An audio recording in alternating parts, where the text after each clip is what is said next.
Salve galera, sejam bem-vindos a mais um episódio do Já Podcast, aquele podcast maroto feito no Grajaú só como pretexto pra gente comer, beber e trocar ideia com aquela galera show. E já que você chegou até aqui, se inscreve no canal, deixa aquele like pimpão, compartilha com todo mundo, porque pra você não custa nada e pra gente é uma força gigante aí pra gente continuar com o trabalho no canal. Beleza?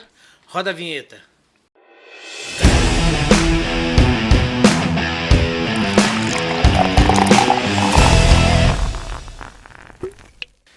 Bom, pessoal, e antes de mais nada, falar aqui dos nossos apoiadores. Aqui na nossa mesa aqui a gente tem os produtos da Lunata Pastelaria, aqueles salgados aqui que vocês já conhecem, gostosos, saborosos. E se você quer comer, é só seguir eles lá no canal deles no Instagram, Lunata Pastelaria, tá aparecendo aqui, ó. Lunata Pastelaria. É só seguir eles, ligar e começar a pedir porque o negócio é bom, beleza? Outro patrocinador aí que a gente quer destacar é a Tecno Studio. O pessoal lá da Tecno Studio mexe com computador, né? Eles mexem com montagem, manutenção, desenvolvem site, fazem uma porrada de coisa lá. E se você tem aquela maquininha cansada na sua casa, que você quer jogar ela pela janela, tacar fogo e nas Casas Bahia comprar uma nova em 72 vezes, não faz isso não. Fala com o pessoal da Tecno Studio, que eles vão analisar a sua máquina e vão propor aí um upgrade para você, vão deixar ela voando baixo. A gente fez aqui o negócio, fez essa manutenção aí com eles e a gente comprova e aprova, beleza? Tá aqui o contato deles, vocês vão falar com o Hélio e com o Rafa, é só chamar a Tecno Studio e mandar bala, beleza? Bom, pessoal, e o convidado de hoje é um rapper que tá há muito tempo aí na batalha, tem aí uma rima muito forte, é um artista muito versátil. No trabalho dele você vai ter aí a oportunidade de ouvir várias influências, várias vertentes, tudo dentro de um trabalho único. RJ, o rei dos podcasts. Opa! Seja bem-vindo, meu irmão. Estamos juntos e misturados. Grato. Agradecer primeiramente a Deus pela oportunidade, agradecer a produção, a você, Sandro, pela oportunidade. Estamos aí hoje, é uma data comemorativa para mim hoje, é o 10º podcast. 10º podcast. Comemorando no Grajaú, na minha quebrada. Vamos falar sobre isso já. Já pode? Já pode. Já podcast. Vamos fazer um brinde aqui pra gente. Eu queria hoje fazer como... vamos dizer assim, entre aspas, eu tô comemorando aniversário, eu queria fazer um desafio com você. Manda bala. A produção apoia o desafio? Olha aí, ó. Então hoje eu queria fazer algo diferente hoje contigo. Manda bala. Vamos lá. Você aceita? Ô, lógico, aqui a gente gosta de Então inovar. hoje eu vou te entrevistar, vamos ser diferente. Opa, vamos lá. Você topa esse Topo. desafio? Opa. Sem filtro? Sem filtro. Então hoje nós vamos fazer diferente. Vamos lá. Porque todo podcast que eu vou pego os caras de calça curta, porque aqui não é combinado fazer alguma coisa com você. Não. Pode falar pro pessoal, senão o pessoal vai achar que é combinado. Estamos aceitando aqui de cara. Ah, então... Hoje, porque assim, muitas vezes é legal que vocês que entrevistam a gente, as pessoas queriam saber um pouco mais de vocês. Que qual é a edição que você tá fazendo hoje? Hoje é a 35ª. Então, 35º episódio. 35º, ou seja, 35 episódios. E aí, às vezes, as pessoas querem saber sobre o entrevistador também. É verdade. Entendeu? Que vocês entrevistam a gente, mas nunca as pessoas... Mano, entrevistar o Sandro, saber como é que ele é, saber sobre as coisas dele, o que ele gosta de fazer. Por isso que eu tô falando se você topa hoje. Topa, opa. Olha só, um já podcast diferente aí e foi na surpresa mesmo. Então, mas assim que é legal. Bora lá. É no freestyle. Vamos lá, freestyle. Então vamos lá. Então, recrutando todos os manos, as minas, os tiozinhos, a pivetada, a rapaziada, curte, comenta, compartilha. Esse episódio é exclusivo, é divergente, inovador e criativo. A gente é assim, a gente chega, não avisa pra ser legal, pra pegar a rapaziada de calça curta. Se preparem, produção, que a edição vai ser diferente. Então é isso, Sandro. A gente vai... Vamos... Até trouxe algumas coisas aqui, porque eu falei, a gente vai falar sobre várias coisas aí, certo? Uhum. Nada pra te constranger, nada. Imagina. A gente vai falar sobre várias coisas, certo? Se você topa... Mas antes de você tomar de assalto o microfone, eu queria registrar aqui as redes sociais do RJ para as pessoas te encontrarem, Sim. conhecer o seu trabalho, né? Sim. Isso é importante. Você está chegando aqui, o nosso Lógico. público está vendo você pela primeira vez, então tá aqui as redes sociais, está Sim. aparecendo aqui. E aí o microfone é seu. Vamos lá. Opa, quer trocar de lugar também? Eu quero. Então vamos lá. Eu sei que você gostaria de trazer duas pessoas no seu podcast. Que uma é o Criolo e outra é o Mano Brown. É isso aí. Tá certo? Está certíssimo.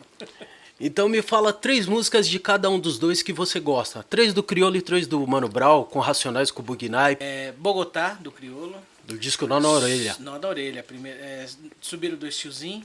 Sim. E... Grajaú-X. Tem, assim, eu tô citando 3, mas... Sim. Aquele por exemplo, Nó na Orelha é um álbum que você ouve de Bogotá até Nó na Orelha, Sim. sem pular nenhuma, né? Eu gosto das músicas do primeiro álbum dele, o Ainda é Tempo, de 2006. Eu te confesso que eu não conheço todas as músicas do primeiro álbum dele. Eu conheço. Então. Tá todos no YouTube. É. Você põe o álbum Ainda é Tempo, de 2006, a capa é um semáforo. Sim. Né? Eu te confesso assim, e eu não vou falar que vou inventar que conheço, porque realmente eu não conheço. Eu conheço o trabalho dele depois do Nó na Orelha, e aí depois você tem o Espiral de Ilusão, Isso. blá blá blá, e por aí vai. E do Brau, Fim de Semana no Parque. Clássico, Raio-X do Brasil, É. de 1993. Exatamente, deixa eu ver aqui mais. Nego Drama. E... São tantas, né? Ah, Deixa eu ver aqui. Em qual mentira eu vou acreditar? boa. São clássicos. Racionais é uma banda lendária, mais do que lendária, uma referência, tanto não só pro rap nacional, mas hoje pra música brasileira em si. Sim. Né?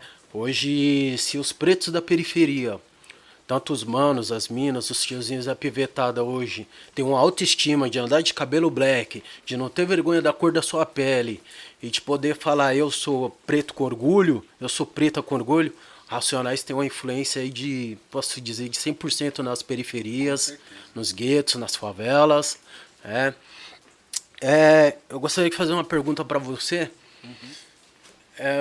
Como eu posso falar para você? Na Argentina foi aprovado o aborto, devido a muitos acontecimentos que têm acontecido lá. A violência que tem sido com a mulher lá. Sim.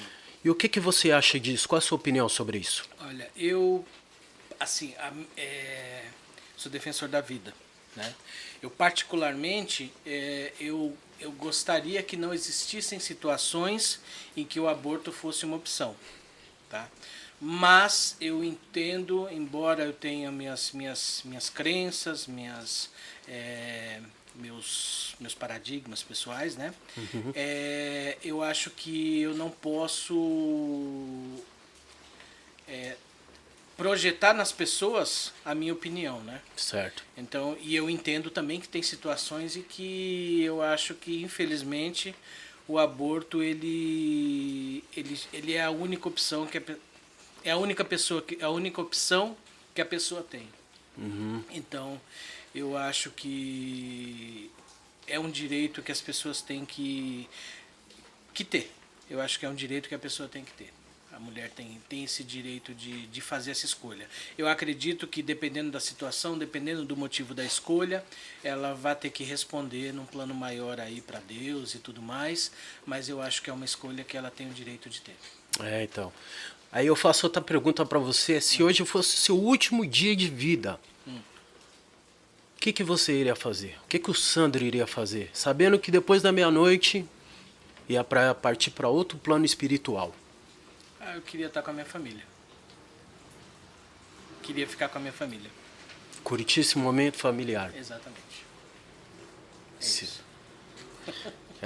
Porque a gente sabe que, infelizmente, só estamos de passagem nesse mundo. A gente não sabe o dia, a hora, o momento. A gente está conversando aqui, é um momento especial, tanto para mim como para você. E a gente sabe que, infelizmente, a gente não sabe como vai ser amanhã. Eu penso o seguinte, eu acho que a gente tem... Você tem todo dia... Você deve ter a sua vida Minha opinião também pessoal, né? Eu lógico. acho que a vida da gente, a gente tem que viver o hoje, né? Eu acho Sim. que o melhor momento da vida da gente é o hoje. Não esperando que vá ser o último momento, né? Mas eu acho que tem que ser, a gente tem que viver, tem que aproveitar o hoje, o que a gente está vivendo agora, né? O futuro, a gente não sabe se ele existe, né? Sim. Mas se eu soubesse, aí se eu pudesse escolher lugar, escolher situação, talvez a gente enfeitasse um pouco mais esse momento. Mas independente do lugar, da situação, eu gostaria de estar com a minha família. Fala pra mim 3 países que você gostaria de conhecer, por gentileza. Moçambique. Certo. Eu gostaria de conhecer Moçambique, não sei porquê. Normalmente o pessoal fala outros países aí, né? Mas eu gostaria de conhecer a Tailândia Legal. e... já que é para viajar, né? Eu gostaria de conhecer as Ilhas Maldivas. Por quê? Porque a gente vê fotos, né, daquele mar ali, é mar para tudo que é lado, são ilhas, né? Certo. E aquele é paradisíaco, né? Eu gosto muito de praia, né? E ali é um lugar que você só tem resorts ali, né? Lugares bonitos, aquelas cabanas ali, tipo palafita, né? No meio do oceano. Então eu gostaria de curtir um lugar assim. E qual 3 países que você fala não passaria nem de avião por esses lugares aí? Eu sou um cara muito sedento por cultura, né? Cultura de outros lugares, né? Certo. Então hoje eu não consigo, talvez por questão de segurança, Afeganistão. Mas eu gostaria de conhecer. Se você me desse a opção de conhecer o Afeganistão com segurança, eu queria conhecer. Certo. Queria conhecer. Está garantido que você vai ter segurança. Eu iria ali. 3 países. Deixa eu ver aqui outro país que eu não... Coreia do Norte, mas também por esse motivo. Né? Coreia do Norte, Afeganistão. Não consigo imaginar um outro país que eu não quisesse conhecer. Vou ficar com esses 2 só. Se você hoje, vamos dar um exemplo, se o Sandro hoje fosse Ministério da Educação, vou te dar 2 exemplos de educação que tem fora dos outros países. Nos Estados Unidos, na Califórnia, os professores ensinam os alunos, desde crianças, adolescentes, até sua formação, eles serem gentios, educados, respeitosos com as mulheres e as meninas. E no Japão não tem zelador nas escolas. A limpeza, a higiene da escola é feita pelos alunos e professores. O Sandro, como Ministério da Educação, ele seguiria esse modelo e por quê?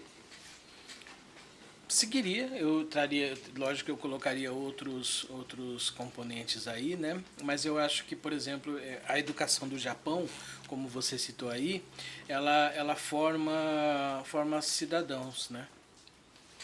Eu acho que a criança ela já cresce com uma noção de responsabilidade porque ela cuida do espaço dela. E isso ela leva no futuro, como adulto, ela vai levar para o meio que ela vive, porque é um hábito, né? Sim. Então você desenvolve, eu acho que do ponto de vista da formação de cidadão, você educar a criança a cuidar do espaço, do convívio comum com as outras pessoas, é uma demonstração de respeito, né? Então eu acho que esse tipo de educação, onde você... essa educação ela vem de dentro de casa e ela é reforçada nas escolas, né? Sim. Então acho que ela forma cidadão e ela... você tem o reflexo disso no respeito que as pessoas têm umas com as outras, né? E em relação, você falou da educação na Califórnia, né? Que é uma das coisas que são colocada faz parte do currículo escolar é o respeito às mulheres, às crianças, esse tipo de coisa.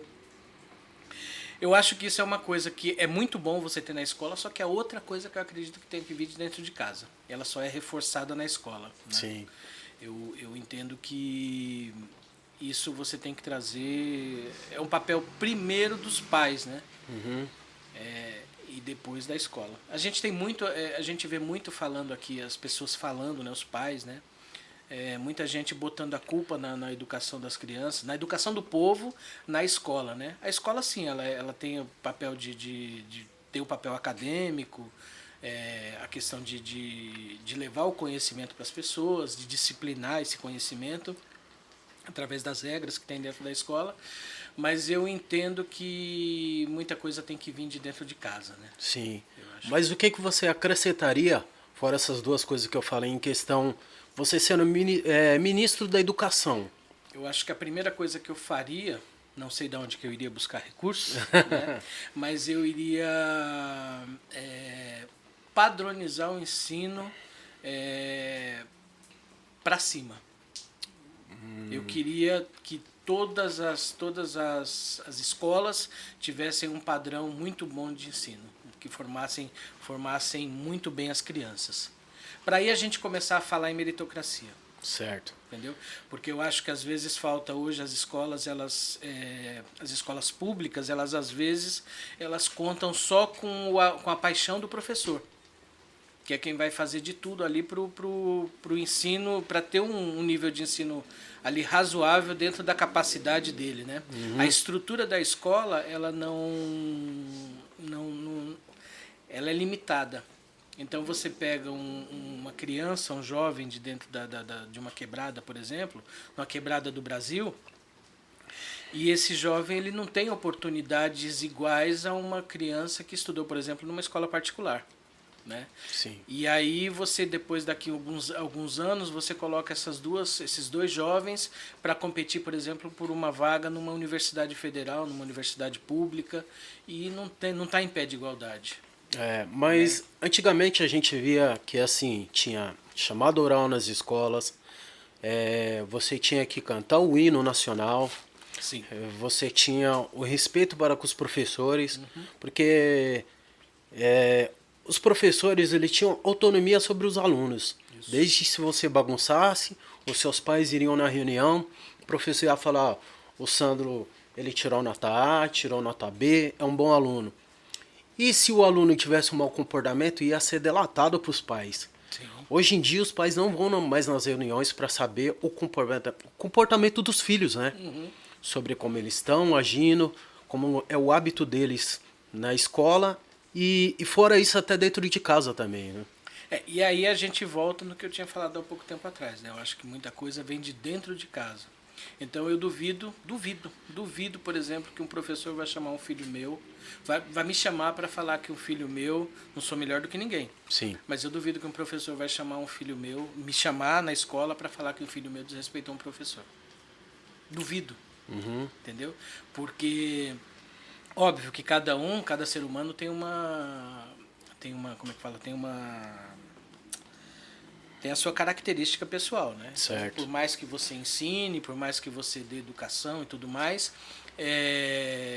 o que vai mandar no final da história é a índole da pessoa, né? É o que ela traz dentro do coração. Mas, como eu falei, a educação ela começa dentro de casa, né? E aí, quando você vê essas situações de que o professor ele não tem mais ele não tem contato com os pais. Quando ele chama, tem até uma charge que eu vi há muito tempo atrás, muito tempo que eu estou falando, é coisa de 15 anos atrás, e ela de vez em quando aparece aí nos grupos de WhatsApp, que é mais ou menos o seguinte, mostra assim os anos 60, né? Aí tem uma criança cabisbaixa, o professor falando, né, com cara de bravo, e os pais olhando para a criança. Aí depois mostra nos 2000. Aí acontece o seguinte, o professor cabisbaixo, a criança com cara de altividade, né? E os pais olhando feio para a professora. Então as coisas eles inverteram, né? E isso eu acredito que a gente vive... Mas eu acho... É muita resenha, né? Mas eu acho o seguinte, que isso está relacionado também à necessidade dos pais terem que estar muito tempo fora. Tudo estrutura, né? Você pega, às vezes, os filhos, eles são criados aí por avós, sei lá, pelo tio da perua, pela professora, ele não tem o pai e a mãe ele não tem tempo de estar com os filhos às vezes. São muito ausentes, né? Muito ausentes. Principalmente hoje em dia, né? Devido ao trabalho, devido à faculdade, Exatamente. devido a fazer hora extra no trabalho. Exatamente. E é muito triste a gente saber que muitas vezes você não tem... Tem uma música do Rap Sensation, chama Não Tenho Tempo. E essa música relata do pai que ele não tem tempo para com o filho. E ele não vê o crescimento do filho e vai relatando isso na música. É do álbum chamado Lado Certo. Se você puder, uma hora você escuta. A música chama Não Tenho Tempo, Rap Sensation. E isso, por mais que eu tenha aqui, que eu tenha participação e tudo mais, eu vi acontecer com os meus filhos. Porque eu sempre teve época aí que hoje eu trabalho muito, mas teve época que eu precisei trabalhar muito mais. Então. E de repente eu vi os moleques grandes já. Entendeu? E aí quando você vai ver, você já é avô. Exatamente. Passa muito rápido. Aí você fala, puxa, né? Muito, muito rápido. Mas assim, Sandro, o que o Grajaú representa pra você? Cara, eu vim pra cá, eu tenho, como eu te falei, eu tenho 49 anos, né? Aham. Eu vim pra cá em 1975. E eu tava com 2 para 3 anos, né? Então a minha vida é aqui dentro. Certo. Então tudo que eu... a minha formação como homem, como ser humano, como pai, a minha formação toda, ela tá aqui. Tá aqui. Eu cresci aqui, os valores que eu tenho eu aprendi aqui dentro. Lógico, tem os valores da família, né? Sim. Que eu aprendi na família, mas o senso comunitário que eu tenho é daqui de dentro. Embora eu tive que sair muito cedo, assim, eu comecei a trabalhar muito cedo. Certo. E quando a gente trabalha fora, a gente praticamente sai de casa de manhã e volta à noite para dormir, né? Mas as pessoas, meus amigos, a grande maioria está aqui. Foi aqui que eu cresci, que eu conheci, tive os grandes amigos da minha vida, foi aqui que eu conheci, né? Então o Grajaú, ele é uma parte de mim. Entendeu? É uma parte de mim e eu defendo isso daqui com muito orgulho, né? Porque a gente tem a dinâmica de quem vive na quebrada, né?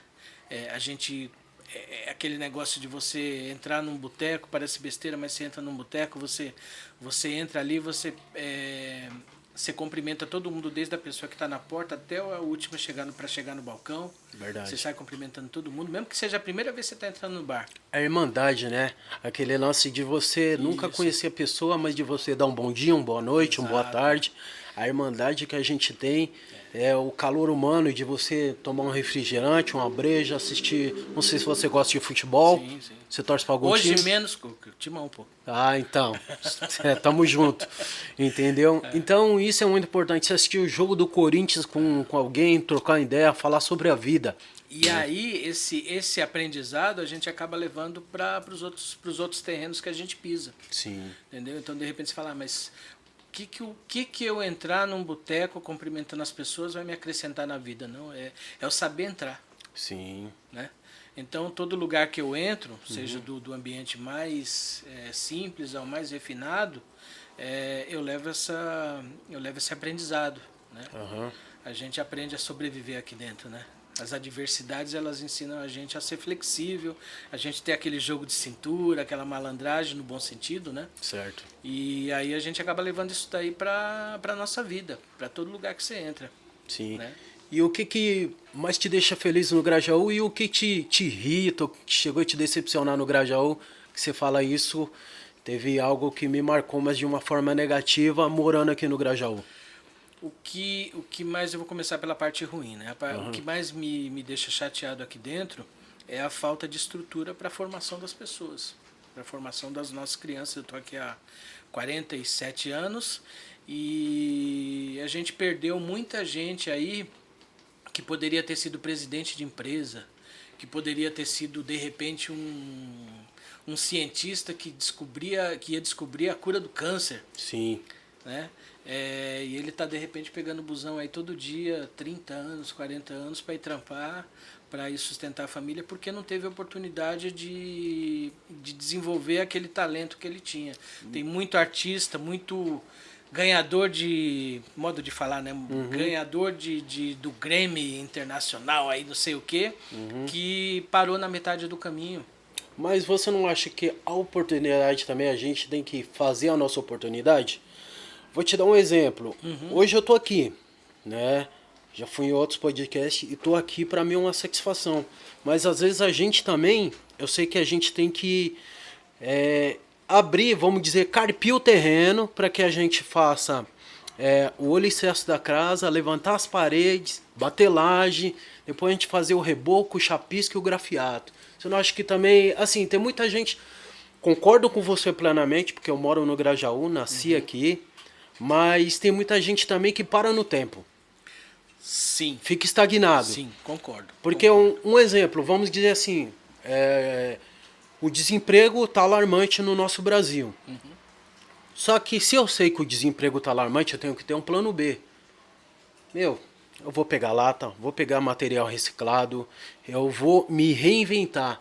Porque às vezes se eu tô levando meu currículo, tô mandando por e-mail, tô mandando pela internet, eu falo, ô Sandro, leva meu currículo na tua empresa. Você fala, RG, ó, não se está pegando, vou levar lá no RH, minha parte eu tô fazendo. Mas e se eu ficar, 3, 4 anos desempregado, e aí?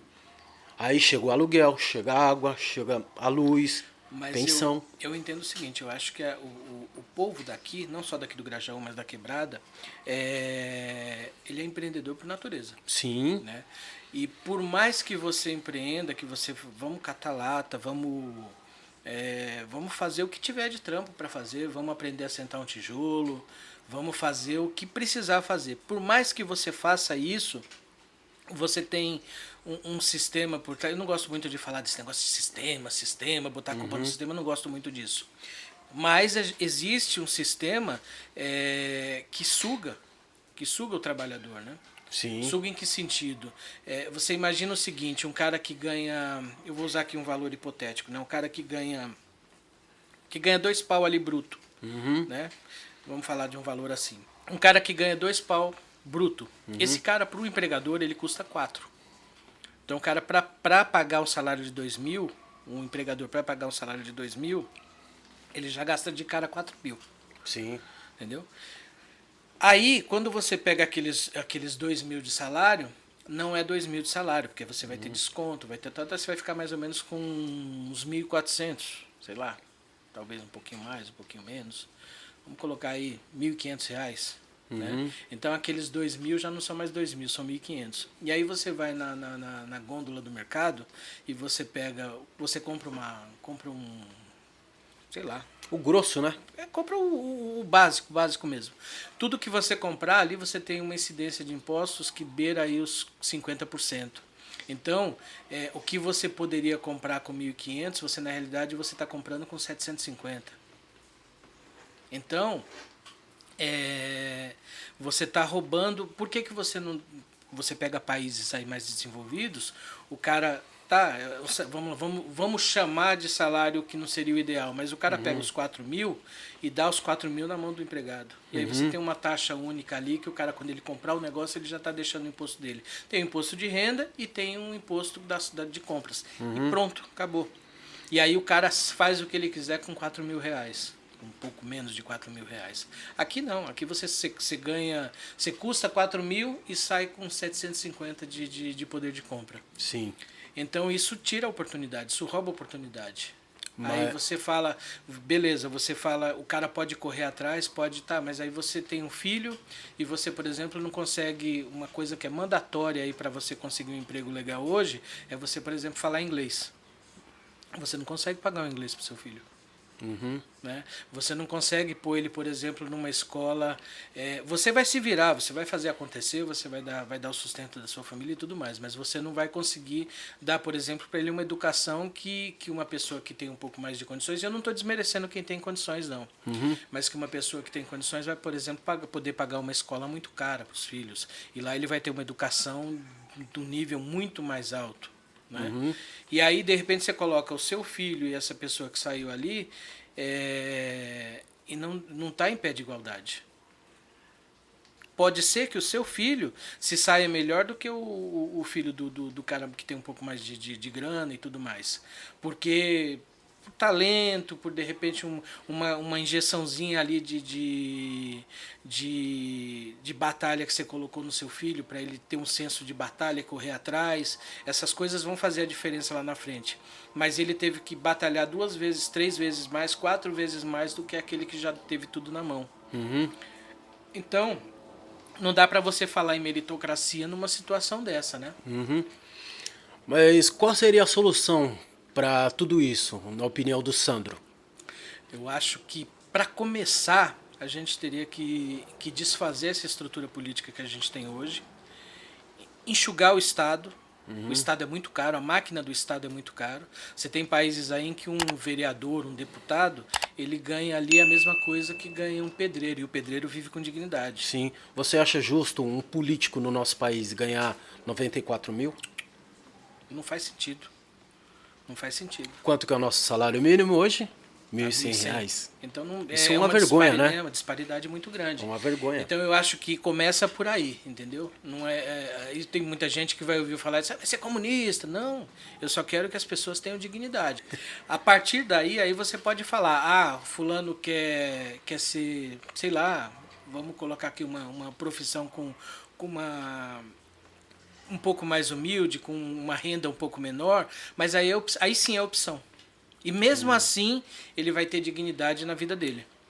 Foi comprovado estatisticamente no nosso país que no mínimo, o salário mínimo tinha que ser de 2 a 3 mil reais no Brasil, entendeu? Então se a gente ganha R$ 1.100, você pega países vizinhos nossos, países latinos, o salário mínimo é maior do que o nosso. Exato. Entendeu? Eu uso muito como referência porque a gente paga imposto sueco aqui, né? De tudo. A Suécia paga imposto, os suecos pagam imposto muito alto. Só que eles têm retorno na forma de Sim. educação, saúde, segurança, Transporte. né? Transporte, dignidade. E a gente aqui não. Então eu costumo usar muito o exemplo de uma matéria que eu vi há uns anos atrás. É clichêzão, mas é isso. A gente pega eles estavam fazendo uma matéria sobre os países nórdicos, né? E aí eles pegam como exemplo um lixeiro, né? Que ele é lixeiro na Suécia e nas férias dele ele vai para Ibiza. Mas por quê? Porque ele consegue pagar. E o trabalho dele é um trabalho humilde, menos remunerado. Agora você pega um coletor de luxo aqui, ou um coletor de lixo aqui no nosso país, desculpa, ele não consegue ir do bairro dele para outro bairro. Exatamente. Então aí é que está a diferença. E isso não é culpa de... Não é falta de... Como é que fala? Não é falta de empenho da pessoa. Né? Então, de repente, essa pessoa, quando você, eu não quero estudar, eu quero aprender o básico, vou me dedicar a fazer esse trabalho aqui que é um pouco mais braçal, não sei o que, não tem problema. Você vai ter dignidade, você vai trabalhar e você vai ganhar. Aqui não, aqui a gente já deixa de cara, a gente deixa metade para o governo. Infelizmente. Dia 10 de outubro foi Dia Mundial da Alimentação aqui no nosso país. Sim. E você é um cara inteligente, um cara ligado com tudo. Você está vendo a situação atual que a gente está vivendo. Somos um país de terceiro mundo, subdesenvolvido, e estamos passando, vamos dizer assim, a mesma situação que o pessoal está passando no Haiti. E o que o Sandro acha disso? Sendo Dia Internacional, Dia Mundial da Alimentação, sendo que a gente está vivendo num país que foi o país que sediou Copa América, Copa do Mundo, e o nosso povo morrendo de fome. Eu tenho aí 2 pontos a destacar em relação a isso. Um deles primeiro, que para a galera aí que tem menos de 30 anos, conhecer uma realidade do Brasil um pouco mais, um país em desenvolvimento, ainda na onda do Plano Real, em que a nossa moeda foi valorizada, então muitas oportunidades surgiram e você... essas cenas que a gente tem visto aí nos últimos meses de gente comprando, primeiro estava brigando e agora está tendo que comprar osso para aproveitar o que tem ali de carne no osso, né? A galera, essa semana aí mesmo, uma cena muito triste de se ver foi de um pessoal pegando coisa que foi descartada no mercado num caminhão de lixo. Pra gente que tem um pouquinho mais de idade aí, a gente chegou a ver um Brasil que tinha muito isso. Né? A gente tinha uma época que a molecada ficava no lixão, tinha muita gente que vivia do lixão mesmo, né? Não é reciclando, não é cooperativa de reciclagem, não, é pegando coisa para comer, para vestir no lixo, nos lixões, né? Nos aterros sanitários. E isso era uma coisa que vinha sumindo, né? A gente já não ouvia mais falar e de repente a gente se depara com uma situação dessa E assusta, porque será que a gente está voltando a esse Brasil? Dos anos 80 e tudo mais. E aí, outra coisa que eu destaco, que é uma vergonha, o Brasil é o maior produtor de alimentos do mundo. A gente abastece o mundo aí de alimento. E também somos um país que desperdiça muito alimento, né? Então, e aí de repente você se depara com gente passando fome. Não faz sentido para mim. E é o nosso povo. Então, não faz sentido. Eu não consigo aceitar isso, entendeu? Uhum. Como é consequência disso, daquilo. Não tem justificativa para uma situação dessa. Então. Se fosse um país pobre que você vai dividir a miséria, fazer o quê, né? É um país que não tem o que dividir. Você vai dividir a miséria com todo mundo, é miséria para todo mundo. Uhum. Mas não é o caso do Brasil.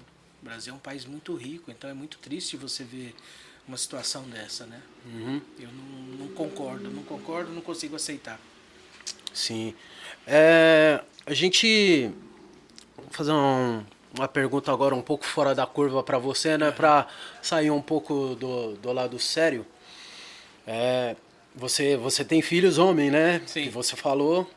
E vou te dar um exemplo. Vamos supor que um dia tá você e sua esposa em casa assistindo o jogo do Coringão, 4 horas da tarde, de boa, trocando aquela ideia, falando da vida. E chega o seu filho. Só que seu filho vai chegar com 2 moças. Até aí, normal. Uhum. Aí seu filho fala, pai, eu preciso contar um negócio pra você e tal. Esse tempo todo eu não tive coragem de falar, fiquei meio acanhado. Aí seu filho fala assim, eu tô que nem o Catra. Eu sou adepto ao poliamor. O que você como pai falaria pro seu filho? Olha, eu acho que é uma escolha pessoal, né? Uhum. Eu acho que é uma escolha dele, né? Desde que não seja uma coisa que ofenda, que ofenda não, que atinja outras pessoas, eu acho que eu não tenho nada a ver com isso, né? É minha opinião. Eu acho que é uma escolha de cada um. Você ficaria em cima do muro.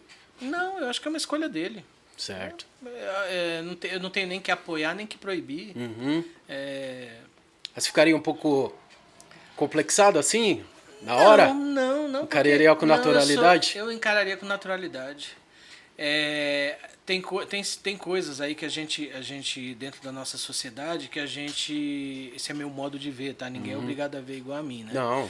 Mas eu acho o seguinte, eu acho que a gente tem que aprender a tomar mais conta da nossa vida e deixar a vida dos outros a cargo de cada um. Desde que você não tem, que o que você escolha para a sua vida não invada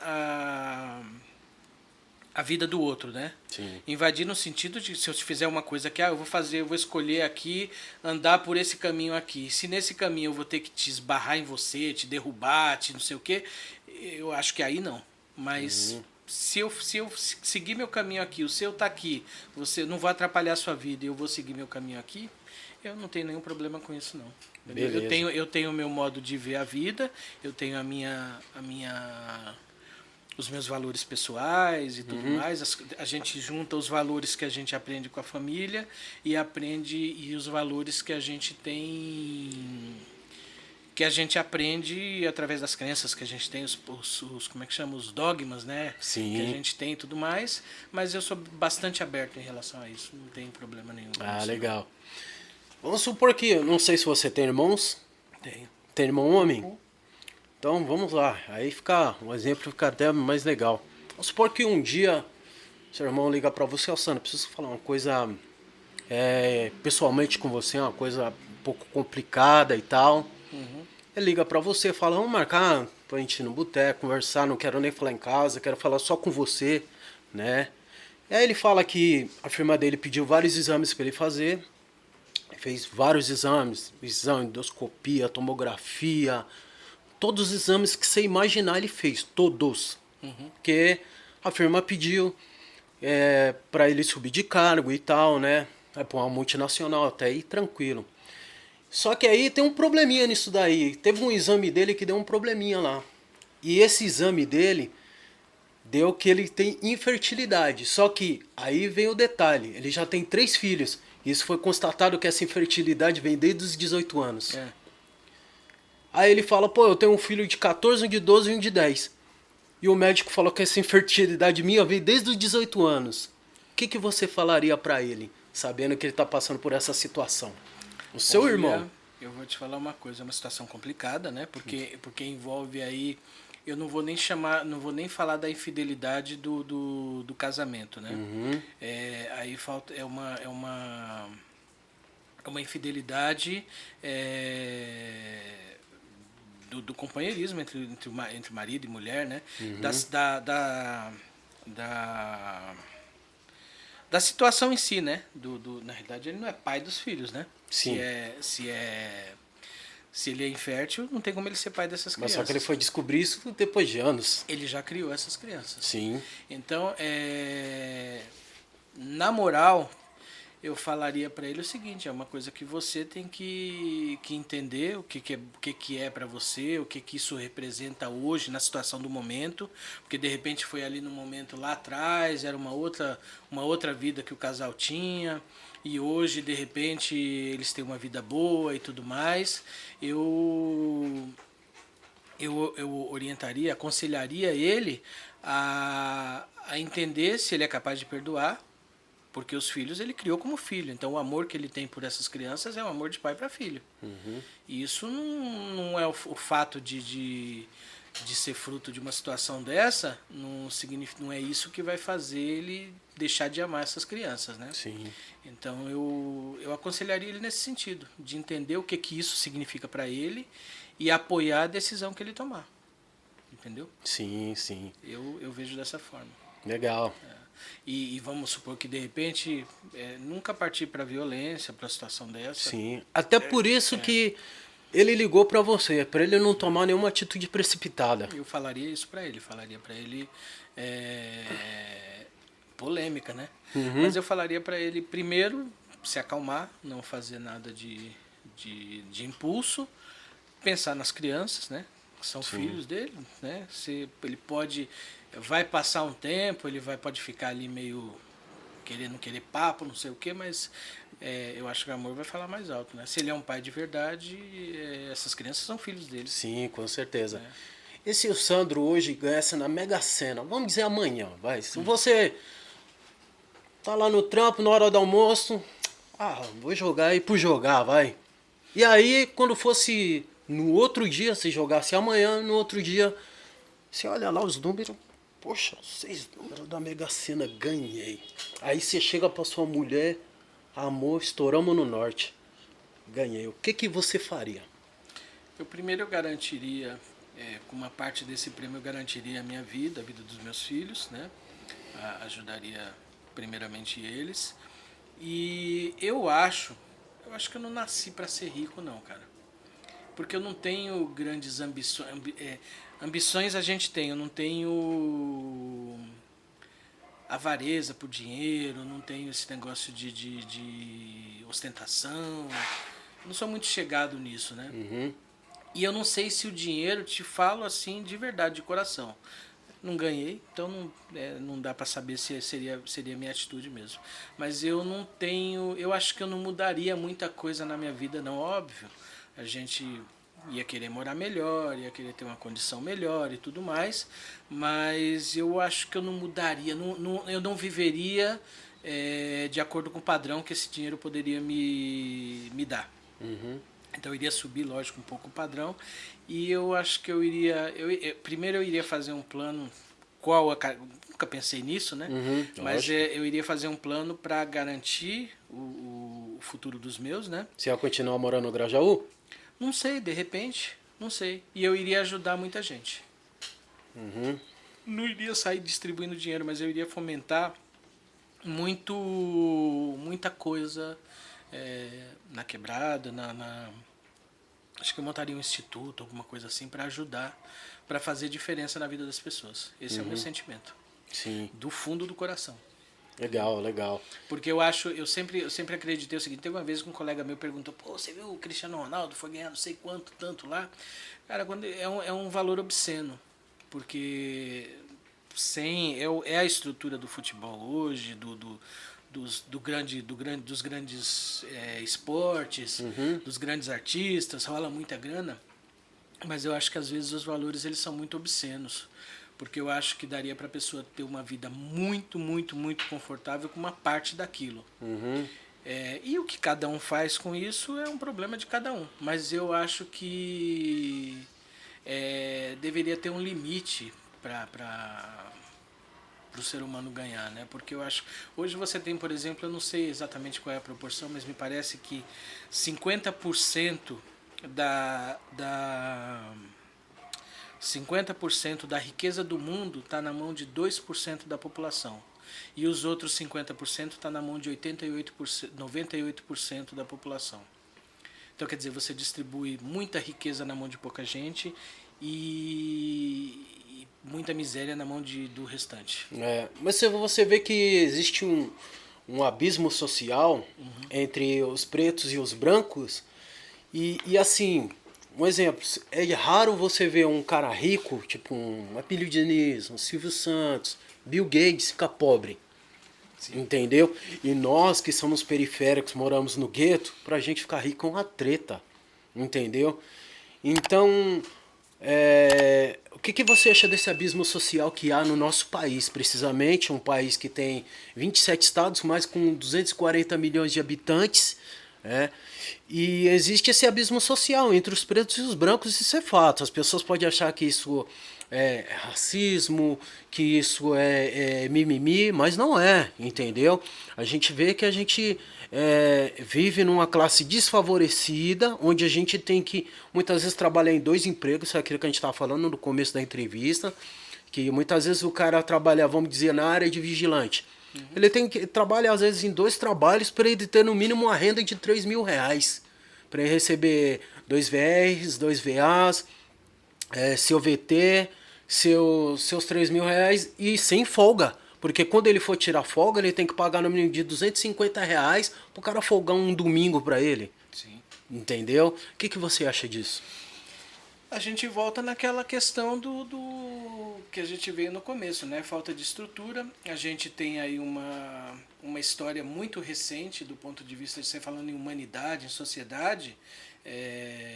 Tem pouco mais aí de 140 anos, chega a ser 140 anos, não, 88, 12 com 21, são 33. São 133 anos do fim de um regime, assim, de forma declarada, né? Do fim de um regime muito cruel, né? Que representou aí a exploração de muita gente, exploração, assim, a objetificação, né? Do negro no Brasil, né? A escravidão acabou tem 133 anos, de fato, né? Algo recente. Muito recente. Para uma sociedade, 133 anos não é nada. Não. Então, e aí você pegou essa população e falou, beleza, agora vocês são livres, se vira aí. Né? E na contramão, muitos proprietários de escravos, eles trouxeram aí, com o apoio do Império, né? Eles trouxeram aí europeus para trabalharem nas lavouras de forma salariada. Foi europeus, asiáticos, vieram os japoneses, vieram os italianos e outros povos aí para fazer a mesma coisa que os negros faziam, só que com salário. E essa população ficou sem ter o que fazer, sem saber o que fazer, sem nenhum preparo, sem nenhum espaço para... E aí a gente tem aí o nascimento aí das favelas, das comunidades, as pessoas não tinham onde ir, vão para a Encosta dos Morros, constrói barraco, da forma que dá, sem estrutura. Aí educação é a última coisa que você vai pensar. Enquanto as famílias que chegaram aqui, as famílias europeias, japonesas que chegaram aqui, eles já de cultura muito antiga, né, de uma estrutura cultural muito antiga, essas pessoas chegaram aqui já com a ideia de que os filhos delas tinham que estudar para ser alguém na vida. E o preto ele tinha que sobreviver. Né? Então você tem aí, voltando à sua questão, você tem aí uma população que ficou a Deus dará durante muito tempo. E passaram-se algumas gerações para a gente chegar no momento que a gente está chegando hoje. né? De você começar a ter... Você começar a ver um médico preto, você começar a ver um advogado preto, você começar a ver um empresário preto, né? E não é mimimi. As pessoas que falam que é mimimi, que aí as pessoas reclamam de cotas, tem aí uma linha de raciocínio que diz o seguinte, que seriam melhores cotas sociais do que raciais.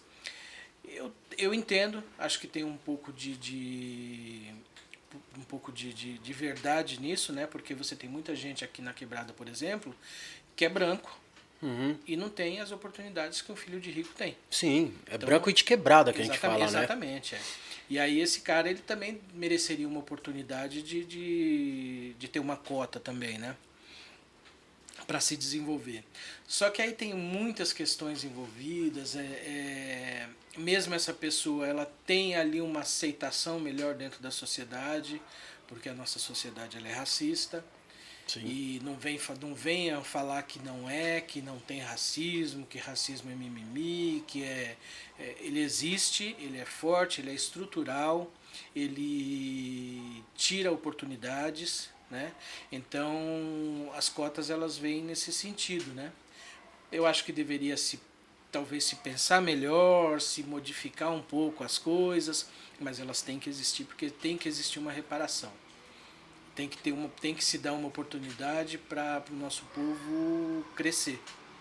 Sim. E isso é assim, já que se atrasou 300 anos, foram 300 anos de escravidão, então vamos acelerar o processo de desenvolvimento dessa população. Aí a gente começar a falar, eu volto naquilo que eu falei há pouco tempo atrás, aí a gente começa a falar em meritocracia, a gente começa a falar em igualdade de oportunidades. Antes disso, se você não tiver um desenvolvimento igual, a gente fala muito em igualdade, são dois conceitos muito importantes da gente desenvolver na cabeça das pessoas, que é igualdade e equalidade. Sim.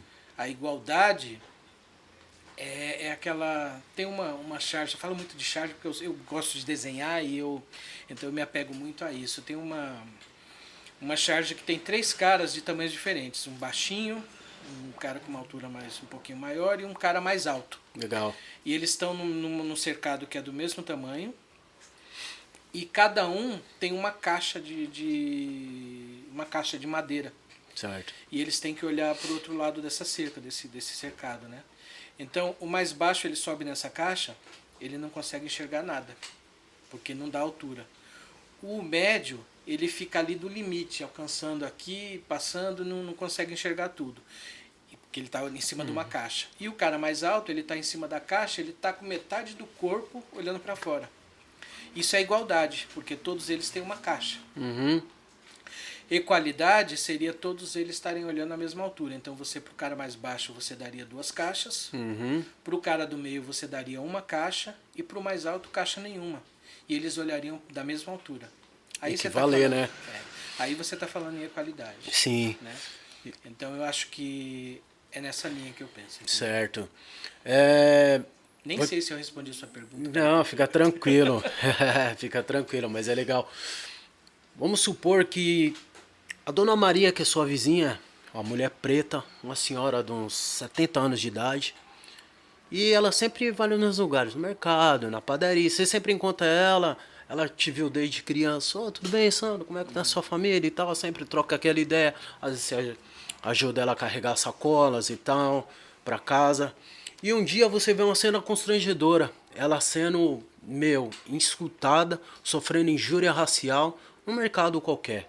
Entendeu? No mercado da quebrada. Esse mercado acabou de arrumar uma treta comigo. E você presenciando isso. Esse mercado acabou de arrumar uma treta comigo. O que o Sandro faria nessa hora? Tudo que for possível para reverter, não tem como reverter uma situação dessa. Porque aqui no Brasil, injúria racial é artigo 140, dá de 1 a 3 anos de cadeia. Só que isso é só teoria. Ninguém nunca foi preso por racismo ou injúria racial no nosso país. Hoje a gente tem redes sociais, né? De repente a gente não consegue a injúria, é o que você falou. O crime de racismo é uma coisa, a injúria racial é outra. Sim. Né? Tipificar isso é muito difícil, né? Tem uma linha muito tênue ali, né? Então, eu faria de tudo para reparar. Não tem como você reparar isso, porque já foi feito e a pessoa já sofreu aquilo O ali. lado psicológico da pessoa já Mas hoje sabe. a gente tem ferramentas aí muito potentes de combate a esse tipo de situação. Eu acho que um estabelecimento desse, principalmente dentro de uma quebrada, não tem espaço dentro da quebrada. Um estabelecimento que tem um comportamento desse não tem espaço. É todo mundo parar de comprar no lugar desse. É o Só que, mínimo. só que aí vem aquela questão, né? A gente viu o que aconteceu no Carrefour, a gente viu o que aconteceu em vários lugares, até, se eu não estou enganado, teve. Não, acho que foi para a região da Joaniza. O moleque que foi chicoteado com fio. Os seguranças fizeram essa maldade, né? E até passou na televisão e tudo e tal. E aí, lógico, o dono do estabelecimento, ele sempre tira o dele da reta. Ele fala, eu não fiz isso, eu não mandei, eles fizeram por conta própria, porque é sempre assim. Ele fala pros caras fazerem, só que quando a chapa esquenta, ele sempre vai tirar o dele da reta. Os seguranças, coitados, vigilantes que vão se ferrar, como sempre, né? Porque trabalharam. Coitado, vírgula, né? Assim, coitado, porque eles sabem que o que é errado. Só que muitas vezes, eu falo porque eu trabalho na área. Um exemplo assim, eu sou um dono de uma balada e você vai trabalhar para mim assim, de segurança, vamos dizer aqui na Kennedy aqui. E aí eu falo pra você, antes de começar a balada, fala assim, ô Sandro, é o seguinte, se vê os moleque forgado, pode arrebentar, dá só na bola do olho, entendeu? E joga pra fora e sem massagem, né? Eu seguro a bronca. Aí você vai confiar em mim. Você vai falar, ô RJ, pode descer a bota, pode dar só na bola do olho. Entendeu? Já pra liquidar, já pra você mostrar sua autonomia como vigilante, como segurança do local. Aí acontece tudo isso daí, só que quando a bomba estoura, chega a polícia, chega a imprensa, eu tiro meu da reta. Eu não falei nada, entendeu? Porque aí você não tem gravação, Palavras não vão tem ao vento. nada. Só Palavras vão foi. ao vento. Entendeu? Vai ficar sua palavra contra mim. Eu tenho poder aquisitivo, posso ter 3 advogados. Você é apenas um cara que ganhou uma paga de 120, R$ 140. Da noite, né? Entendeu? É assim, isso é natural, não, isso é comum, né, no Brasil, né? O poder do dinheiro, ele fala mais alto. E é trabalho de formiguinha. A gente tem que denunciar tudo, a gente tem que estar atento a tudo, a gente tem que se mobilizar todos os movimentos nesse sentido. A gente vinha numa caminhada em que essas coisas, e aí a gente não fala só de racismo, né? A gente fala de todas as comunidades aí que passam pela opressão, né? Que isso vinha mudando. As pessoas estavam tendo consciência e agora, de repente, a gente está vivendo um momento em que a gente vê acontecer muito isso. Nunca acabou, nunca acabou. Mas a gente tem que continuar se mobilizando fortemente. Aí quem não quer se mobilizar, quem não quer ir de repente numa passeata, numa manifestação, tem aí pelo menos as redes sociais para você divulgar essas marcas que não estão cumprindo com esse papel social. Vamos queimar essas marcas, entendeu? Ah, mas o patrão não sei o quê. Não, ele faz parte da estrutura, ele que banca isso daí, né? Apareceu aí, eu estava vindo hoje no rádio, vi na internet isso ontem e hoje estava passando no rádio o Mercado Extra do Jardim Ângela, a unidade do Jardim Ângela, estava vendendo carne e você ia lá, comprava carne, não sei como é que eles estavam pesando, mas eles te entregavam a bandeja vazia com a etiqueta. Aí você pagava no caixa e aí depois você pegava a carne. Sabe, bandeja vazia com papel filme em cima, tal. E aí a pessoa que passou por isso, várias passaram por isso, mas uma levou para as redes sociais e eles falaram que o pessoal do mercado falou que era roubo, que era para evitar roubo, né, de carne. E aí, mas isso não acontece nas outras unidades. Quero ver acontecer isso no Morumbi. Não, lógico. Quero ver isso acontecer no Alphaville. Né? E aí a rede falou que não, que isso foi um erro de processo da unidade, que isso ia ser corrigido, tal, e aí já começou a aparecer que na unidade do glicério também estava acontecendo isso, em outra unidade não sei aonde também estava acontecendo isso.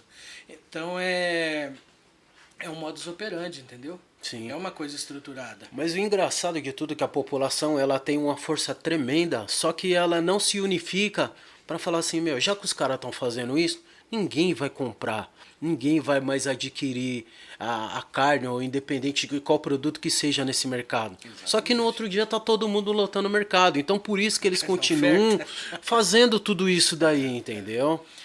Tem que se mobilizar, a gente tem que se mobilizar. Sim, mas só que só eu e você ainda são é muito pouco ainda, né, para um país gigantesco que é o nosso Brasil. E cheio de injustiças sociais e tudo mais, né? Sim, Tem aí um monte de movimentos aí brotando, cada dia brota, tem movimentos antigos e tem movimentos novos, e toda hora tá brotando. O rap, por exemplo, é uma voz que você vê como é que é o negócio, né? A galera mais antiga do rap, aí falando um pouquinho da história que você conhece, você nasceu ali, você viu o negócio brotar, né? sim, O rap ele chegou no Brasil, era uma cópia, né?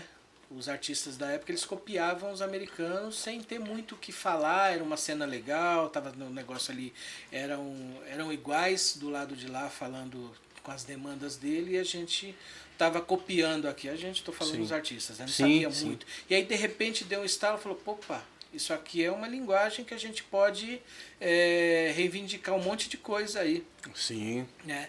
E aí era um momento em que a quebrada vivia muito mais violência, muito mais abandono, e o rap veio expor tudo isso.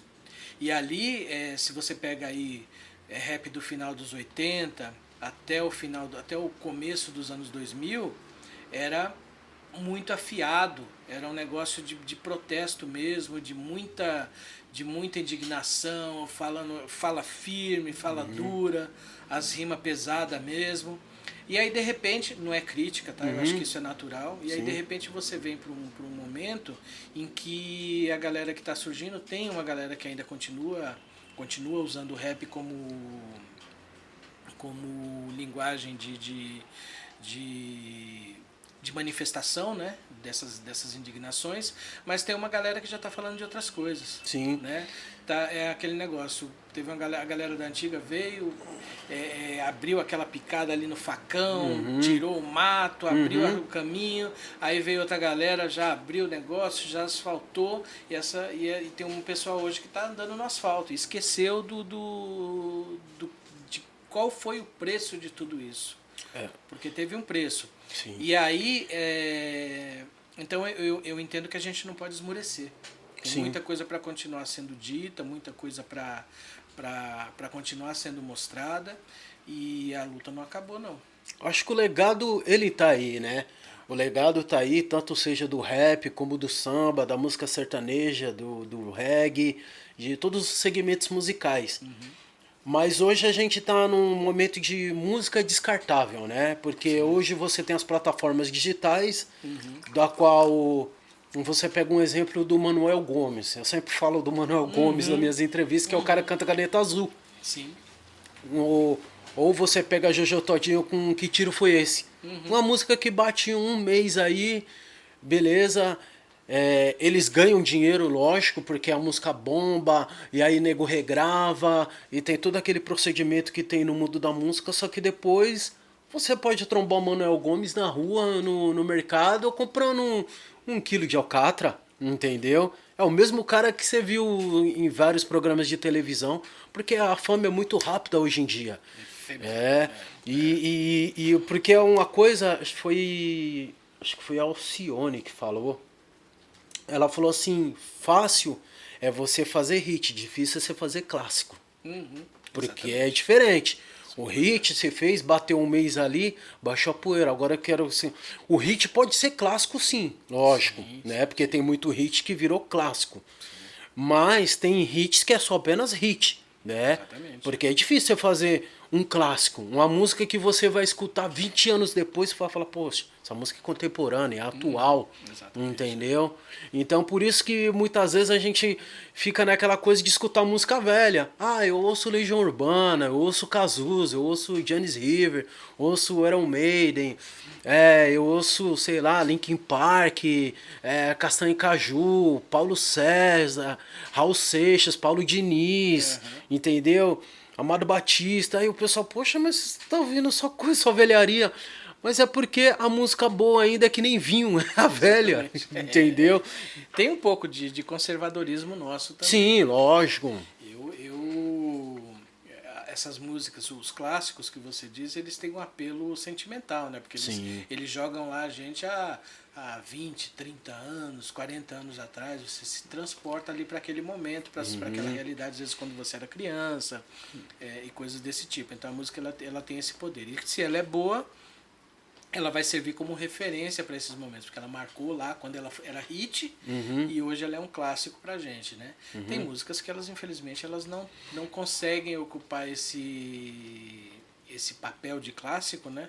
Tem muitas vezes você pega, hoje em dia, você tem muita facilidade para isso, né? Você pega um clássico antigo, né? Um clássico não, um hit antigo, que você gostava na época que você tinha 10, 15 anos, Sim. e aí você, pô, deixa eu ouvir tal música, e aí você ouve e fala, não acredito que eu ouvia isso. Então. Porque é ruim. Sim. Foi o momento, né? Foi entretenimento só. Sim. E o clássico não, o clássico ele te toca, vai passando o tempo, que nem que você falou, é que nem o vinho, né? Sim. Passou, quanto mais velho, mais ele te toca, né? Sim. Porque é música boa. Sim. Né? E aí a gente volta de novo na questão de educação, de estrutura. Você pega aí na gringa, um moleque vai para uma escola, às vezes o moleque mora num bairro pobre, né? Vamos falar dos Estados Unidos aí. Às vezes ele mora num bairro pobre, mas ele é de uma comunidade pobre, mas ele na escola dele, ele tem iniciação musical. Sim. Ele sabe, às vezes o cara é pobre, Sim. mas o cara, você pega aí, por exemplo, ou então de um estilo que sofre de repente algum preconceito. Às vezes você pega um rapper americano e aí você vai trocar ideia com ele, vai conhecer a história dele. O cara, a formação inicial dele, ele aprendeu piano clássico, né, na escola, quando era criança. Ele fez parte de um coral na igreja, né? E ali está a formação dele, né? Aqui, eu costumo dizer o seguinte, aqui eu tô pensando coisas que eu digo aí em todos os episódios, né? Pegando um pouquinho de cada episódio, né? Certo. Acontece o seguinte, o artista, ele nasce artista. Sim. É uma força interna, né? E se você não der ferramentas para ele, ele vai fazer arte com o que ele tem. Sim. E aí principalmente aqui no Brasil. Exatamente. Qualquer lugar no mundo, né? Tem um cara na África, eu esqueci o nome, eu não sei se é da Nigéria, não lembro exatamente, se é do Benin, não me lembro. Ele é cego e ele teve uma época aqui na internet todo mundo tava curtindo ele. Um Ray Charles contemporâneo? Isso, ele mesmo. O cara faz um instrumento de lata, uma guitarra de lata. Ele é cego, ele tem ele faz uma guitarra de lata. O espaço que ele toca, o lugar que ele vive é de uma pobreza extrema e ele consegue fazer um som maravilhoso com aquilo ali. Foi o que deram para ele. E ele conseguiu se desenvolver com aquilo. Não sei qual é o estado dele atual hoje, como é que ele está, se está rico, se está fazendo sucesso, se alguém deu uma oportunidade para ele. Mas ele nasceu assim, né? E assim vai acontecer em qualquer lugar do mundo. O artista aqui dentro da quebrada, se você não der um instrumento para ele, não der uma formação musical, não der um recurso para ele desenvolver, estou falando de música, né? Sim. Se você não der um instrumento musical, recurso para ele fazer música, ele vai fazer com o que ele tem. Vai fazer com celular, com um beat pronto,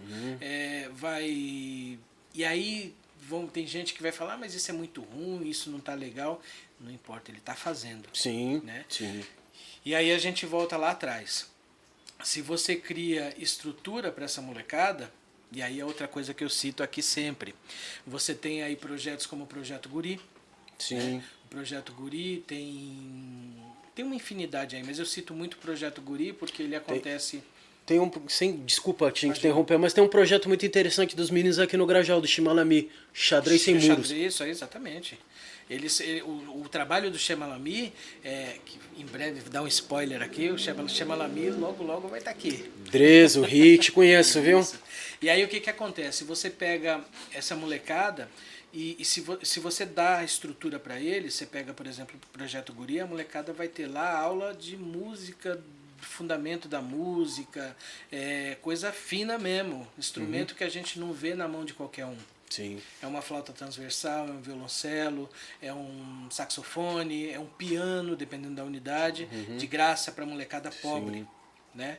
Aí você pega essa molecada, aí eu uso muito aqui, tem o pessoal da La Regis, o Igor, passou pelo Projeto Guri, o pessoal da Rude Soul, e eu cito muito aqui o pessoal do Trio Café. É uma molecada que faz samba clássico, com violão 7 cordas, percussão com todos os fundamentos, e a voz da Nissa, que é a vocalista, fez aniversário.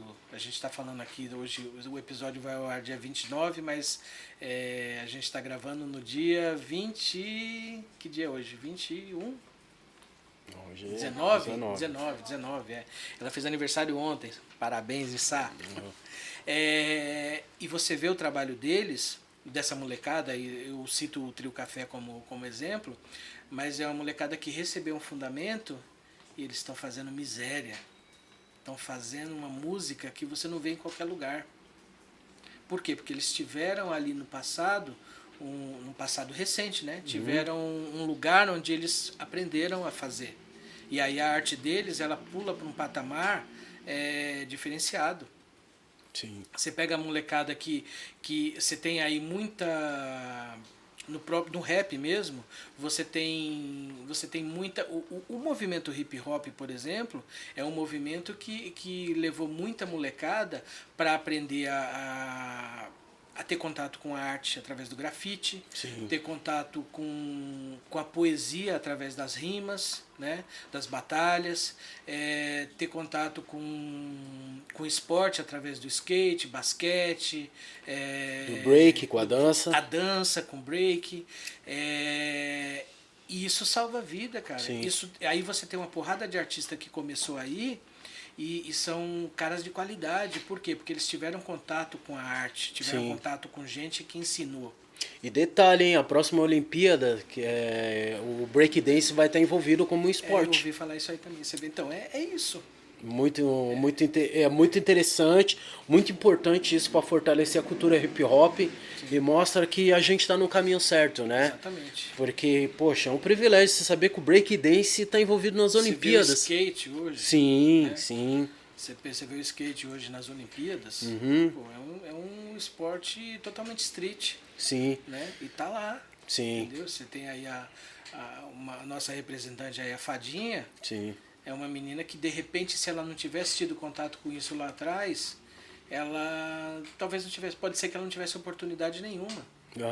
Então ela teve contato com alguém ensinou e ela desenvolveu. E a mesma coisa acontece aqui. Nem sei qual era a pergunta sua, mas a gente chegou nesse caminho aí. Mas é isso. Vou fazer um bate-bola que eu não sei o tempo aí, né? Mas vamos lá. Me indica 3 livros aí. 3 livros. Vamos lá. O primeiro livro que eu li, esse marcou muito para mim, é O Curtiço. É muito bom e ele tem uma questão afetiva aí muito grande, porque ela me remete lá. Foi o primeiro livro que eu li. E o primeiro livro que eu li, eu tive contato com esse conteúdo, né? Certo. Outro livro que eu indicaria tá fora da questão literária, da questão literária, da literatura clássica, né? Esse tipo de coisa, né? Sim. Mas é o segundo livro que eu li, que eu tenho ainda ensinamentos, uma narrativa muito caótica, muito pesada para uma... Eu devia ter uns 12 para 13 anos. Cristiane F., 13 anos, drogada e prostituída. Já assisti o filme. Eu li aquilo com 12 anos e assim, é pesado. Pesado pra caramba, mas aquela leitura, pra mim, ela funcionou como um alerta? Um alerta, sabe aquela questão do imã de 2 polos igual ali, que você coloca aqui, opa, você se afasta disso, né? Eu não queria viver aquilo. Certo. Entendeu? Então aquela realidade, aquelas coisas que os personagens do livro... Então eu acho que foi muito importante para mim. E deixa eu ver outro livro que eu recomendaria aí.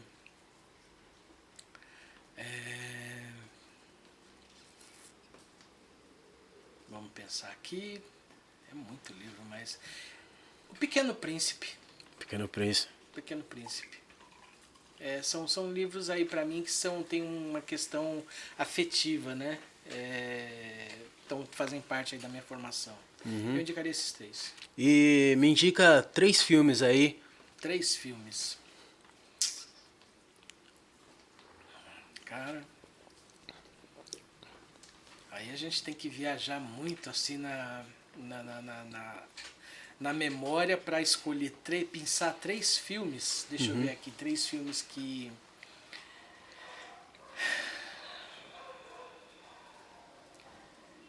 Caramba, meu. Olha, deixa eu ver aqui. Vou no lugar comum aí.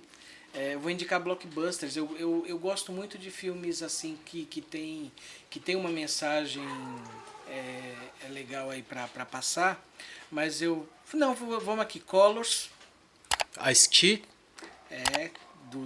Com Ice-T e do Spike Lee. Sim. Né? Pra mim é um dos melhores cineastas americanos. Colors.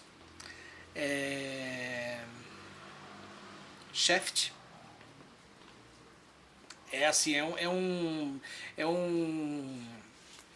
clássico do Black Exploitation, né? Black Exploitation, né? Do cinema americano aí. E ele é mais por esse aspecto cultural mesmo, né?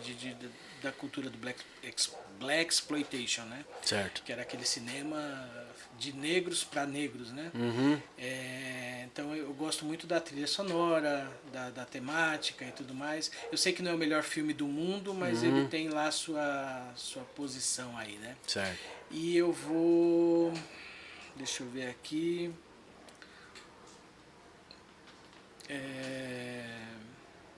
Vingadores, esse último, Ultimate. Você gostou? Muito, muito. Tem um monte, eu assisti muita coisa. Eu tenho certeza aqui que pros apreciadores do filme, da questão cultural, vão falar, bom, mas não são os melhores filmes. Sim. Eu na verdade, tem um filme que eu gosto muito, que é o Homens de Honra, Cuba Júnior. Sim, achei excelente. Bom. Então aí, você vai falar, esse filme é fantástico, ele é uma história real, que narra ali o cara que ele brigou contra o sistema, contra o racismo dentro das Forças Armadas, dentro da Marinha, né? Isso. E além disso, ele tinha a questão para onde ele queria chegar, tinha a questão da deficiência que ele adquiriu, né? Sim. Então, 2 brigas que ele teve, né? Filme excelente, excelente. Um filme que, pra mim, eu gosto pra caramba, é um filme que eu recomendo, que é com o Will Smith, né? A Procura da Felicidade. Também. Filme excelente. E tem um filme que eu gosto muito, que é com Queen Latifah e o Calmon, que é Jogada Certa. Jogada Certa. Que ele é um jogador de basquete, tá na fisioterapeuta. Sim. E eu indicaria esses 3 filmes, que eu acho 3 filmes excelentes. Tem vários, né? Mas esses daí são aí 6 filmes que eu indico. Indica 3 séries aí. 3 séries, vamos lá. Deixa eu ver aqui. Uma série que eu indico por causa de uma viagem, é uma distopia que eu curti bastante, que é O Homem do Castelo do Alto, é baseado num livro da década de 60. Ele trata ali de um mundo onde tá no Prime, na Amazon. O Homem do Castelo do Alto. Ele é uma distopia em que ela trata de um mundo onde na Segunda Guerra ela foi vencida pela Alemanha e pelo Japão. Certo. Tá, então o pano de fundo, para você ter uma ideia, é os Estados Unidos dividido, metade é da Alemanha, do Hitler, que ainda está vivo, e a outra metade é do Império Japonês, e Washington foi destruída por uma bomba nuclear. Então o negócio é muito louco. Mas não conta tudo não, senão o pessoal não vai assistir. Não, esse é só o começo. O resto, então é um negócio muito louco, a história passa em torno de uma realidade dessa daí, né? E...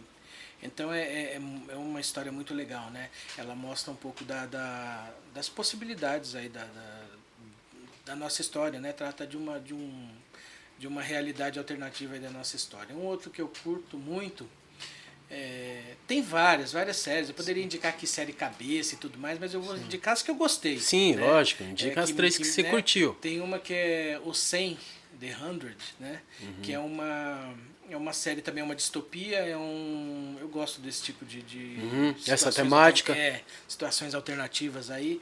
É um mundo que passou por uma guerra nuclear causada por uma inteligência artificial em 2050, próximo aí, né?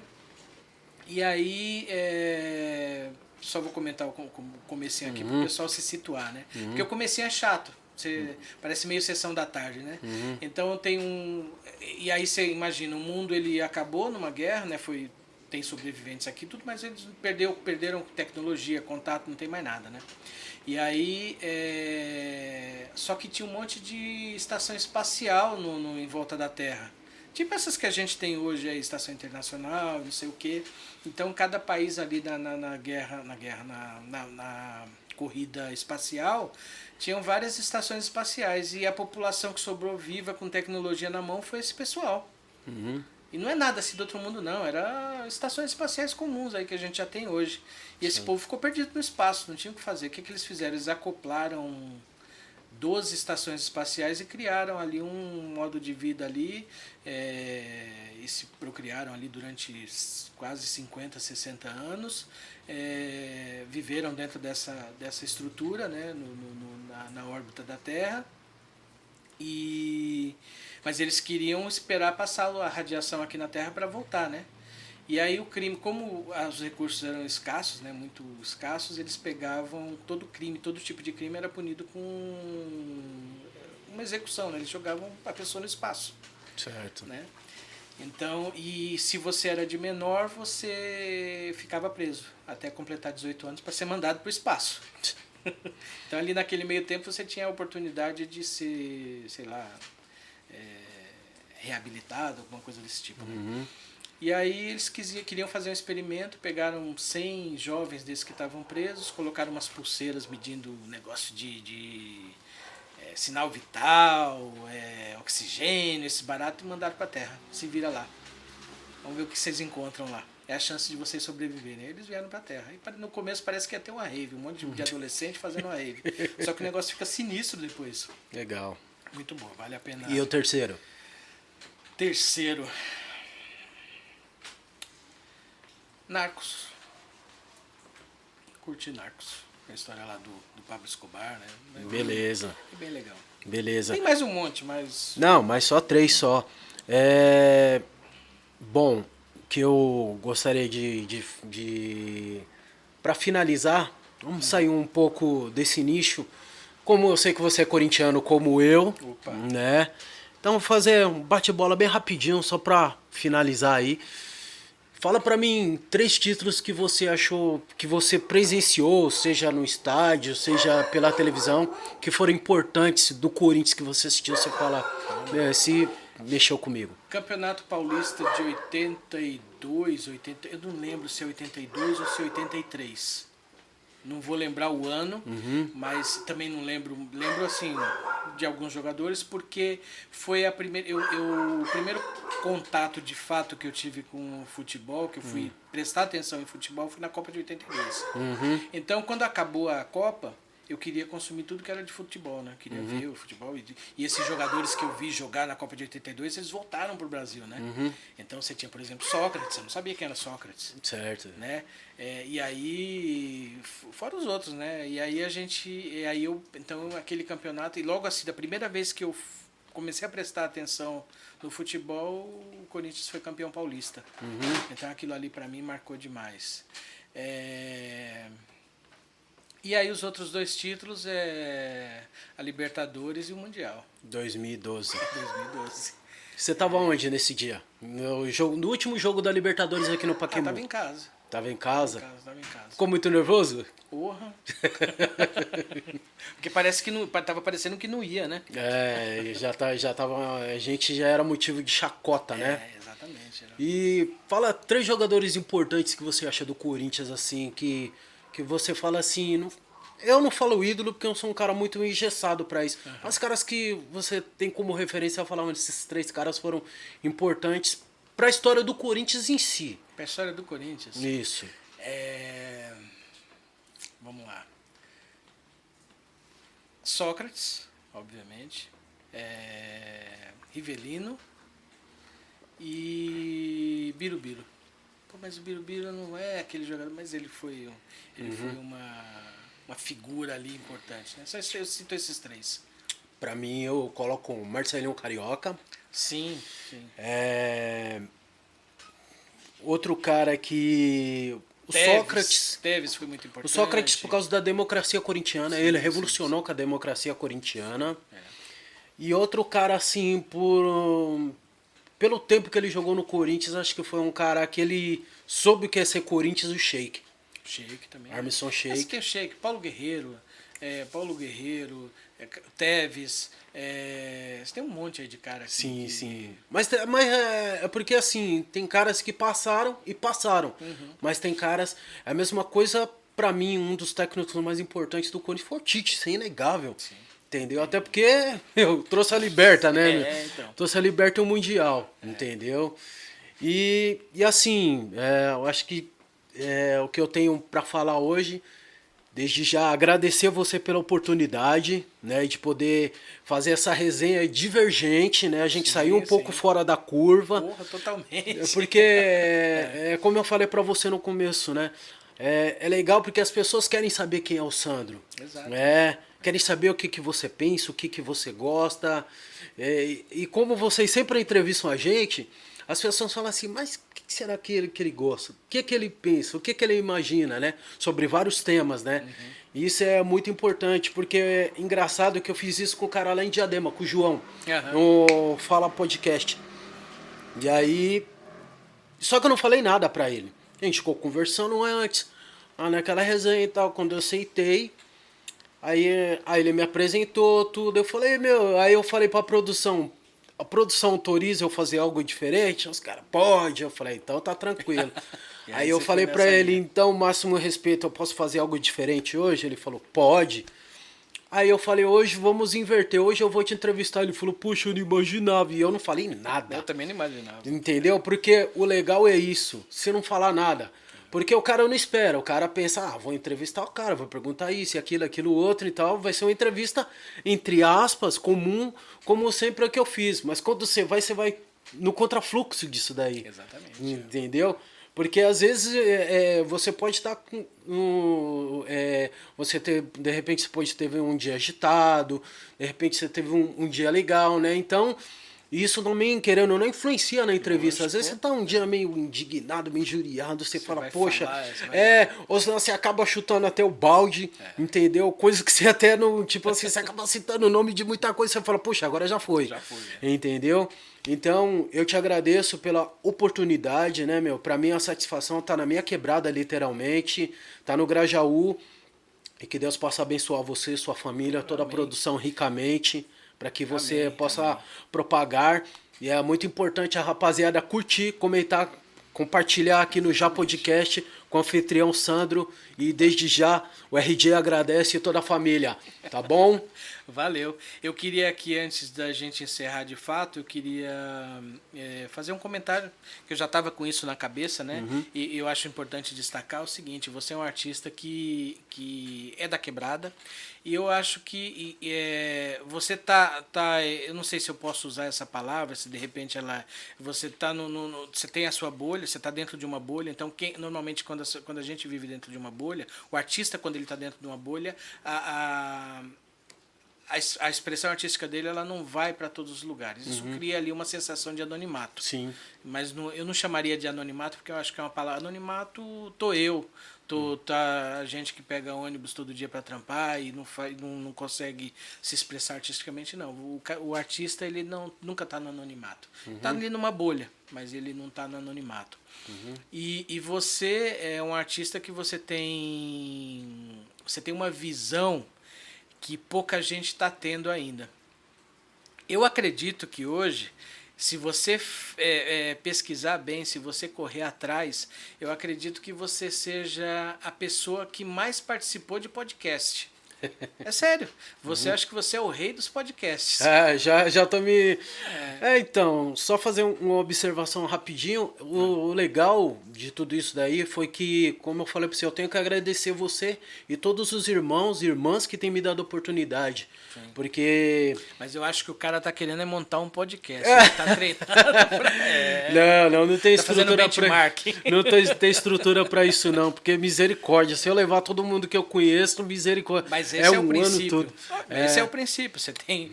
E é o que eu tô te falando. Eu acho que se você pesquisar. Eu não conheço nenhuma personalidade, porque se você falar dos grandes, você vai ter.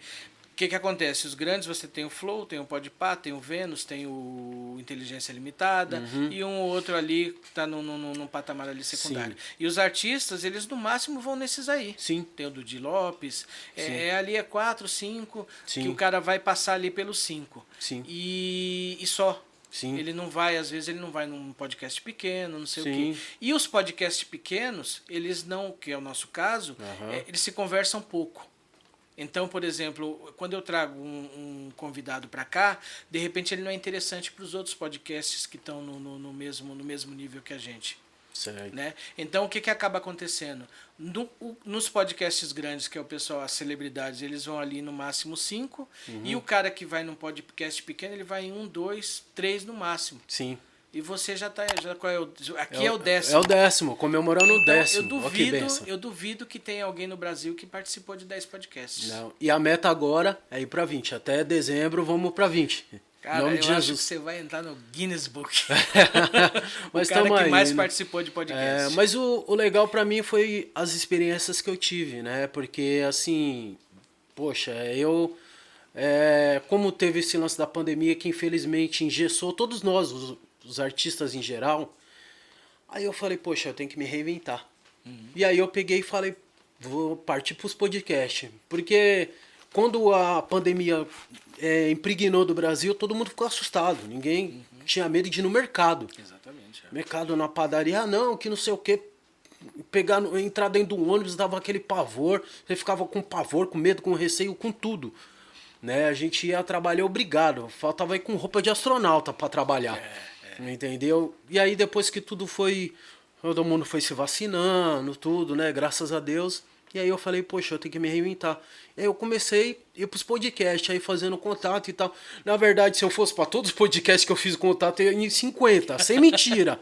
Falando sério. Mas teve uns que eram longes, porque eu mandava mensagem pessoal. O pessoal fala, pô, a gente é de São Luís do Maranhão. Eu falei, não, aí não dá. Ah, somos do Rio, somos de Bauru, São José dos Campos, Curitiba. Aí esses daí eu... Mas aí os que eram Zona Leste, Zona Norte, aí eu fui pra cima, Tanto que o mês que vem já tem uns 4 agendados. Um salve pro pessoal lá do Olho Mágico lá. Mágico, Ederson, Ivan. Isso, salve. tem a surpresa pra eles lá também lá. Se preparem, rapaziada. Só que é diferente, não vai ser isso daqui não. Eles estão pensando que eu vou fazer isso daqui, não vai ser outra coisa.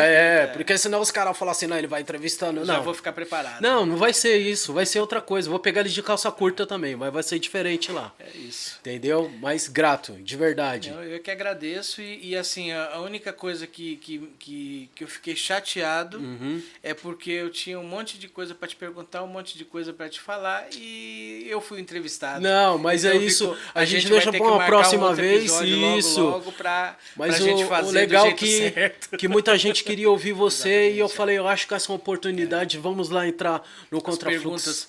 As perguntas muito, muito inteligentes, muito diretas, polêmicas algumas. Eu curti porque é exatamente isso. Eu acho que é uma oportunidade da gente expor o que a gente pensa, né? Sim. E às vezes pode parecer que a gente está meio em cima do muro, numa resposta ou outra. Não, é realmente o que eu penso mesmo. Ela fala, não, tem coisas que eu penso, acho que você... Eu sou muito desse tipo de... Eu sou apaziguador, né? Sim, legal. Eu não gosto de... Eu não sou isento. Eu sou apaziguador. Eu acho que tem situações em que a gente tem que tentar evoluir, tentar pensar de uma forma mais aberta, se abrir para as possibilidades e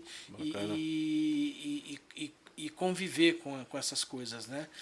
Com essas situações que às vezes para algumas pessoas são ali meio surpreendentes, meio as pessoas ficam meio horrorizadas com algumas coisas, né? Eu acho que faz parte da vida. Eu acho que a coisa ela só é ruim realmente quando você prejudica o irmão, entendeu?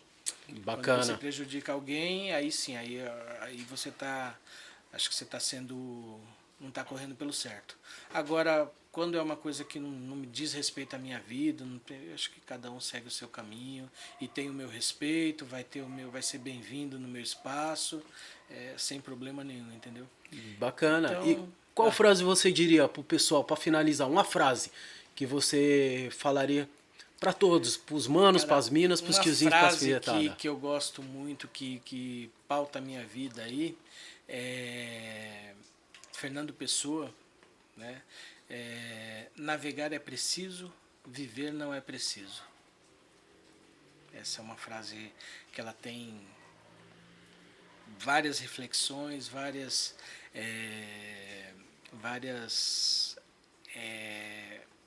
pontos de vista, né? Mas eu acho isso. Navegar é preciso, viver não é preciso. É isso daí, família. Pega a visão, viu? É isso aí. A gente fez entrevista hoje com o Sandro.